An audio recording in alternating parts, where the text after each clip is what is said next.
कर्म करो, फल की इच्छा मत करो। एक राजा था जो अपनी प्रजा का बहुत ख्याल रखता था। वह अपनी प्रजा के बीच जाता और उनकी समस्याओं को सुनता था। वह कोशिश करता था कि वह उनकी समस्याओं को दूर कर सके। उसकी कर्तव्य निष्ठा के चर्चे दूर दूर तक फैले हुए थे। एक बार राजा अपने राज्य में भ्रमण करने के लिए निकले हुए थे। तब उनके कुर्ते का एक बटन टूट गया। यह देख राजा ने अपने मंत्री को तुरंत बुलाया और आदेश दिया कि वो गांव से एक अच्छे दर्जी को बुला लाए जो उनके कुर्ते का बटन लगा दे। यह सुन मंत्री ने गांव में दर्जी की खोज शुरू कर दी। संयोग से उन्हें एक दर्जी भी मिल गया।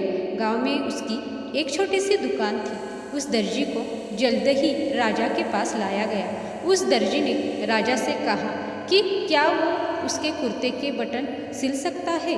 दर्जी ने कहा कि यह तो बड़ा ही आसान काम है। दर्जी ने अपने थैले से धागा निकाला और कुर्ते का बटन लगा दिया। राजा बेहद खुश हुआ और उससे पूछा कि वो उन्हें कितने पैसे दे। इस पर दर्जी ने कहा कि इतने से काम के लिए वो पैसे नहीं ले सकता। इस पर राजा ने कहा कि वो इसकी कीमत ज़रूर देंगे।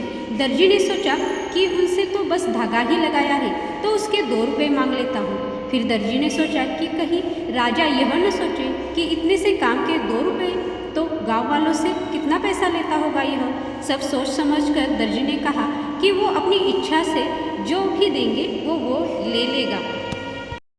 यह सुन राजा ने अपनी हैसियत के मुताबिक उसे 2 गांव देने का फैसला किया। राजा ने सोचा कि कहीं समाज में उसका रुतबा छोटा न हो जाए, इसलिए उसने यह आदेश दिया। दर्जी ने मन में सोचा कि कहाँ वो 2 रुपये मांग रहा था और कहाँ वो 2 गांव का मालिक बन गया।